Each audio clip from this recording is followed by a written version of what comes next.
Hot problems, question number 13. Two circles with centers O and P intersect each other in points C and D. Chord AB of the circle with center O touches the circle with center P in point E, so that angle ADE plus angle BCE equals to 180 degree. हा question सोडवताना आपल्याला काही constructions करावे लागणार. तर या constructions आपण केलेल्या आहेत. जे पिंक लाईन दिसत आहेत ते सगळ्या कन्स्ट्रक्शनचे आहेत. Segment AD, segment DE, segment DC, BC आणि सी. तर हे सगळे सेगमेंट्स आपण ड्रॉ केले ऍज अ कन्स्ट्रक्शन. आता आपण क्वेश्चन सोडवायला सुरुवात करू. पहिल्यांदा आपण कन्सिडर करू quadrilateral A B D, A B C D. Quadrilateral A B C D पहा. Quadrilateral A B C D. हा quadrilateral A B C D मध्ये सगळे पॉइंट्स पहा. Point A, point B, point C, point D. सगळे point circle वरती. म्हणजे हा काय quadrilateral A B C D is cyclic quadrilateral. Cyclic क्वाड्रिलॅटरलचा एक एक्सटेरियर अँगल. कुठला एक्सटेरियर अँगल आहे इथे दिलेला पहा. Quadrilateral A B C D चा एक्सटेरियर अँगल आहे अँगल सीबीई. Angle CBE. मग अँगल सीबीई इक्वल्स टू काय असतं तर exterior angle of cyclic quadrilateral is equal to the adjacent opposite angle.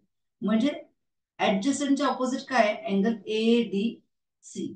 म्हणजे अँगल CB इक्वल्स टू आला angle ADC. ठीक आहे. हे प्रॉपर्टी काय प्रॉपर्टी आहे exterior angle of cyclic quadrilateral is equal to its adjacent opposite angle. म्हणजे corollary of cyclic quadrilateral theorem आपण म्हणू शकतो. नंतर अँगल सीईबी हा जो अँगल आहे पहा अँगल सीईबी त्याच्यामध्ये सीई ही छोट्या सर्कलची सिकेंड आहे आणि बीई ही छोट्या सर्कल टँजंट आहे. म्हणून हा जो थेरम आहे आपला टँजंट सिकेंड थेरम त्याच्याप्रमाणे काय होईल की angle CEB equals to angle CDE.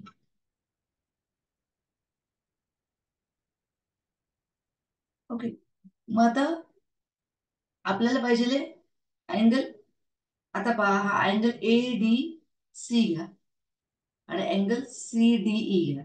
या दोघांना आपण ऍड केलं समजा इक्वेशन 1 आणि 2.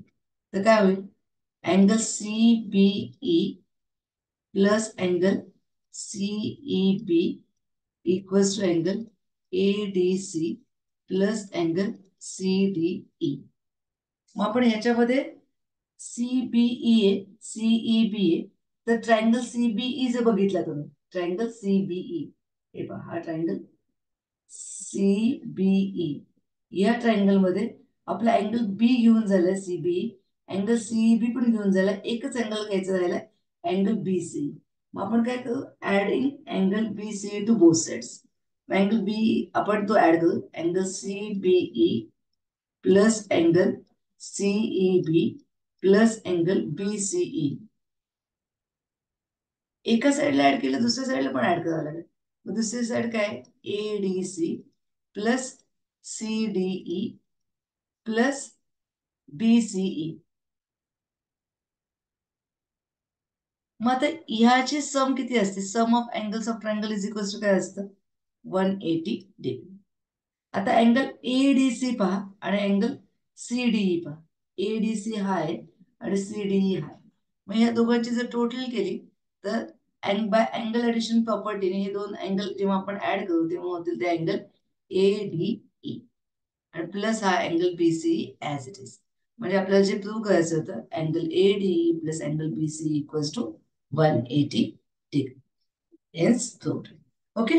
म्हणजे ह्याच्यामध्ये ज्या प्रॉपर्टीज यूज केल्या तेवढ्या प्रॉपर्टी पुन्हा एकदा चेक करा की एबीसीडी सायक्लिक क्वाड्रिलॅटरल थेरम आहे.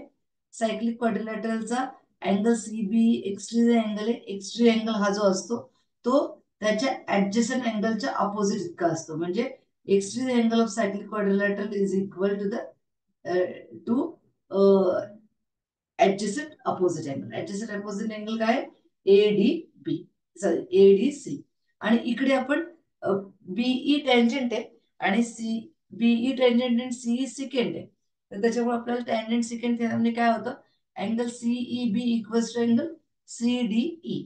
म्हणजे या दोन प्रॉपर्टी आपण दोन वेगळ्या वेगळ्या, म्हणजे एकाला आपण curl of cyclic quadrilateral theorem आणि एकाला टँजंट सेकंड थेरम, या दोन प्रॉपर्टीज यूज केल्या आपण आणि हा क्वेश्चन सोडवलाय. ओके.